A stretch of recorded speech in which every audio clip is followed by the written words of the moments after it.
Yo, what's up, everybody? Welcome to another episode of Is It Shit? Today, we're looking at something from a company called Canvas Audio, who just contacted me out of the blue and said, would you like to have a look at our plugins? And I said, thank you very much. Let's find out, is it?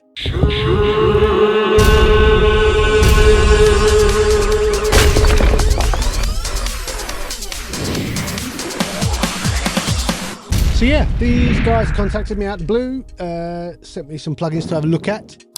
Same as usual, no money has changed hands. I'm going to say whatever I'm going to say, and I won't show this to them before I show it to you. So yeah, no trust issues there, don't worry. Anyway, let's dig into it. Canvas Audio, they got a bunch of plugins. I just picked the one I like the look of most to begin with. This is called the Oak Dynamic Tone Shaper. And basically, well, that's what it is. It's a dynamic tone shaper. It's a compressor mixed with some tone controls and a saturator stuck together into a really nice looking plugin. I mean, that's cool, right? I mean, GUI wise, if something's going to draw you in, that's nice. I like it. I'm sure some people will not appreciate the wooden sides. I like it. I think it looks good. I think it's very clear the way it's laid out across the top. I love the fact that the main bit of it is very, looking like a real piece of hardware.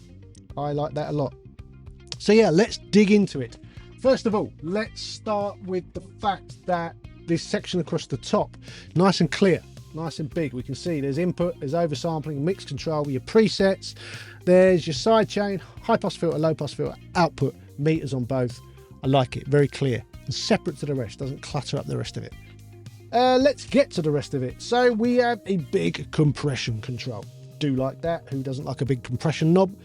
And then you can flick it between VCA mode and FET mode. The little LED or little light on the bottom left, that is in fact your bypass. That's your on-off. We've then got an attack time between fast and slow for the compressor. We have body control. Body is adding a thickness to it. It's a nice sounding sort of low end tone control. We then have air, exactly as you'd expect, a high air, a bit of sparkle. We've then got punch, which appears to add, it might be some kind of transient thing. It's adding a little bit more punch, as it says. We then have the VU meter, which shows your compression. We can then flip it between a vintage and modern sound. It does change the sound. We then have the saturation control again, nice big knob. And you can flip it between transformer and tape. You will see from the demo, there's, it's got an amazing tone. It sounds fantastic. I love the sound of this thing. Not loads of controls, but just the right amount that you can't really go wrong without knowing that you've gone wrong, and you can very easily put it back.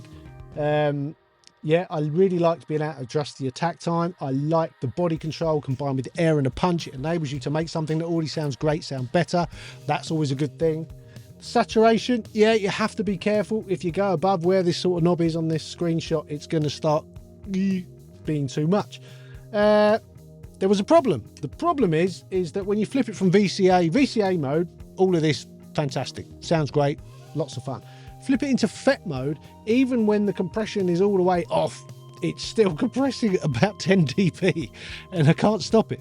The only way to stop it is to drag the input right down. So that's possibly a bug, or possibly not. Maybe they know it does that and they're like, no, if that's what you want to do, you have to drag the input down. I don't know.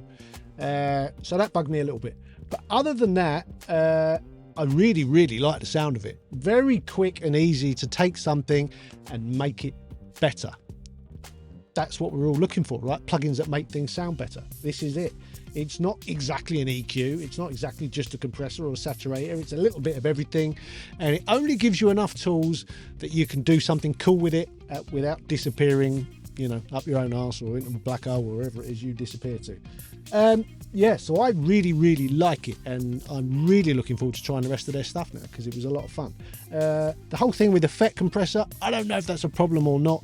It is sort of workable, but if not, maybe they'll fix it soon with a bit of luck.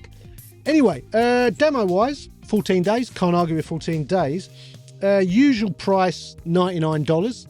It's a little bit steep. In the sale right now, it's $69. I think that's cool. $69 for this, you're going to get your money's worth. I think it's the kind of thing I'd probably insert a bunch of them on a mix.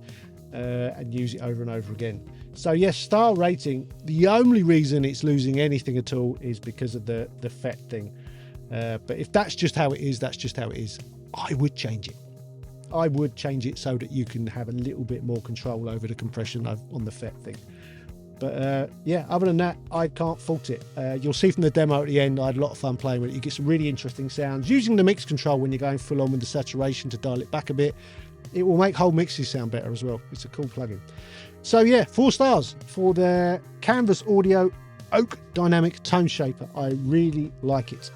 Anyway, that's all for now. If you could like the video, that really helps. If you could subscribe to the channel, that helps even more. There's 2 Instagram accounts, Studio Life 101 for the channel and Mixdown Mastering for my work stuff. There is, what else is there? There's website, we can go look at the top 5 plugins. There's some courses on there on mixing and mastering and compression and a whole bunch of other stuff. And I will see you on the next one. Adios.